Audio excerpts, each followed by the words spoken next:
are the men and women who have forsaken the world and cling to the power of the gospel of Jesus Christ.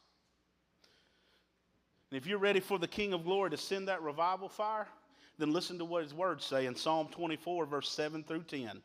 Lift up your heads, you gates, and be lifted up, you ancient doors, that the King of Glory may come in. Who is this King of Glory? The Lord, strong and mighty, the Lord mighty in battle. Lift up your heads, you gates, and lift them up, you ancient doors, that the King of Glory may come in. Who is this King of Glory? The Lord of hosts. He is the King of Glory. So I'll ask you again, how hungry are you for God to move in your life? How long have you waited for the fires of revival to fall on you? And at what point will you quit hiding behind the doors of shame, guilt, lust, pride, hate, bitterness, religion, unforgiveness, condemnation, and fear? It's like Brother Tommy, I heard him say a few months ago, how many more times are you going to circle around this mountain? How much longer? When are you going to realize that the cycle just goes on repeat? It's time to get out of the cycle.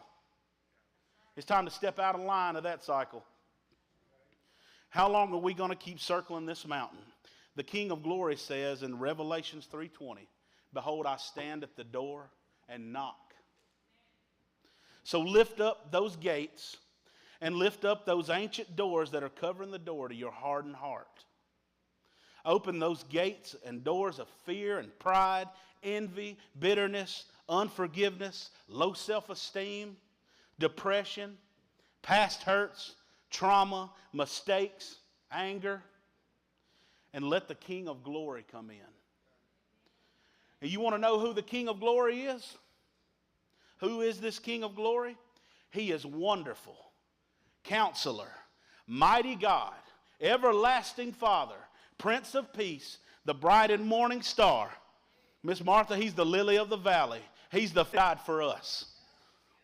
And he reconciled all of creation, you and me, unto himself. For in him all the fullness of God was pleased to dwell, and through him to reconcile to himself all things. Guess what? We are all things, whether on earth or in heaven, making peace by the blood of his cross.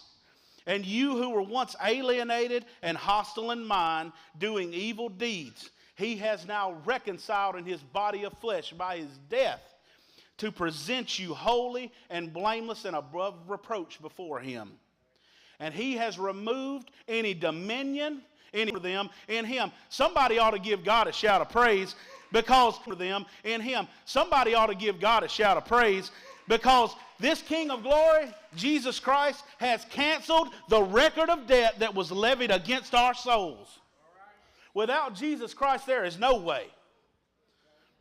And he has removed any stumbling block that the enemy has put in your path to keep you from the Father. That we are no longer the uninvited guests, but we are the righteousness of Christ if you believe on his name. And I believe someone is hearing this message somewhere. And they're hearing that knock at the door of their heart. The same knock I heard when I was 13 years old. And the King of Glory is asking to come in and change and transform your life.